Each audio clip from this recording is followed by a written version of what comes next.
John Weston stood at the window and peered down on his front lawn. The sun shone bright in the sky, and the air had a crisp, fresh quality that was unique to the spring season. He had survived another night. It had been 2 long years since the start of the pandemic. To John, it felt like a lifetime ago.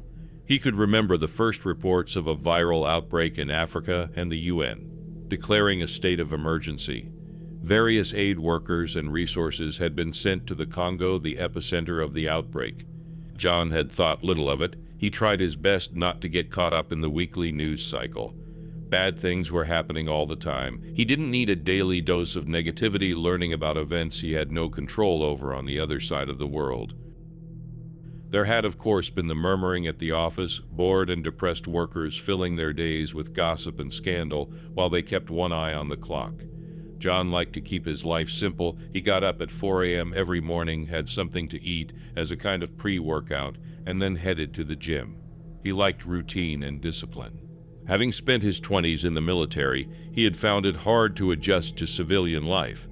It was hard to think back to how good his life was before all this.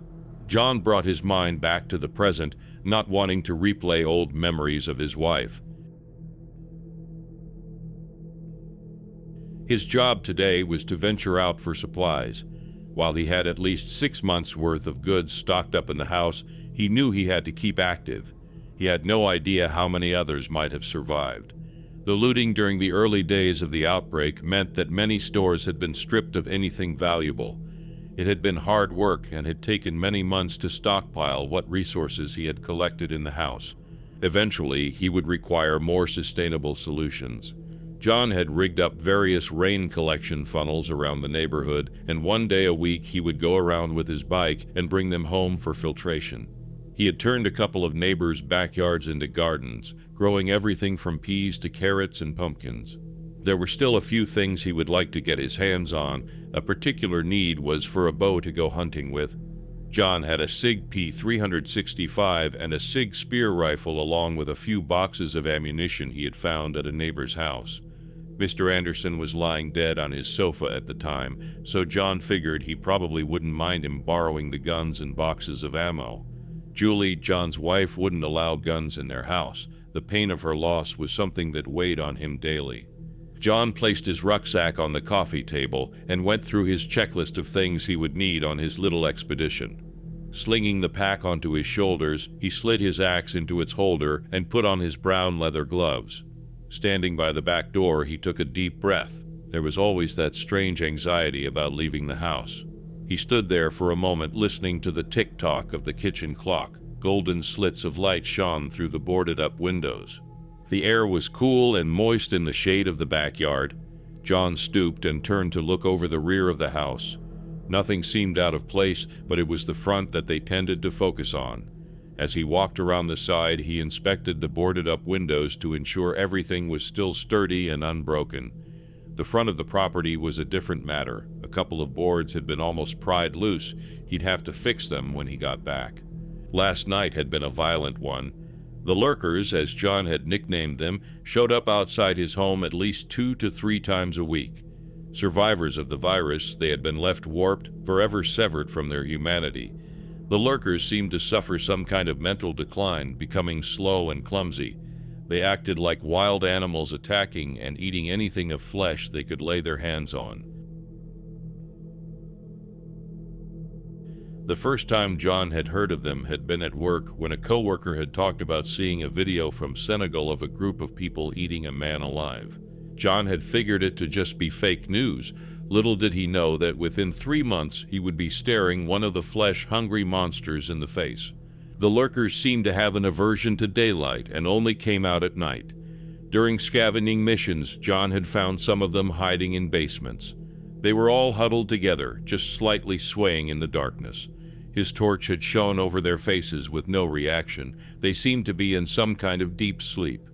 John's blood had run cold as he slowly backed up and made his way up the stairs, not even daring to breathe. He glanced at his watch. It was early enough to make a run into town and get back just after lunch. An hour of maintenance fixing up the boards on the front of the house, and he would be locked up securely for the night. Walking over to his garage, he knelt down and unlocked the padlock, pulling the door up. He removed his trusty bike that sat against the wall and pushed the garage door back down. John took a moment to inspect the tires and brakes for any issues before he set off down the road. The last thing he needed was to find himself stranded in town without any transport. As John rolled through the neighborhood, he took in the suburban wasteland.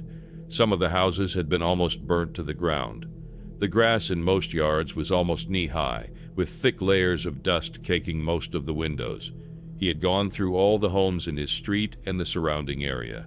It had been an unpleasant task. Probably half were empty and abandoned, either due to their occupants having gone for help or having died elsewhere. Some might have left to quarantine themselves somewhere remote, an idea that John regretted not taking action on himself. The other homes had various bodies of family members, many of whom still lay in their beds. The distressing last days of their lives were all too clear to John. One father lay dead next to his daughter's bed. She must have gone first, as the distraught father, no doubt ill himself, sat at her bedside. When John came across a nest of lurkers, he would set the house on fire and wait outside with his rifle should any of them come running out. In all the homes he had torched, not one lurker had ever emerged in an attempt to save themselves. The creatures seemed to be in some kind of deep coma during the daytime, unable to wake even when on fire. The first year of the pandemic had been fairly peaceful for John. He had gone out scavenging for what he could, trying his best to avoid looters, most of whom were now dead from the virus. He had slowly built up his home as a defensive fort. On a few occasions he had considered heading north into the mountains of Colorado, but John doubted things would be much better up there. If he was going to die, he might as well do it in his own house.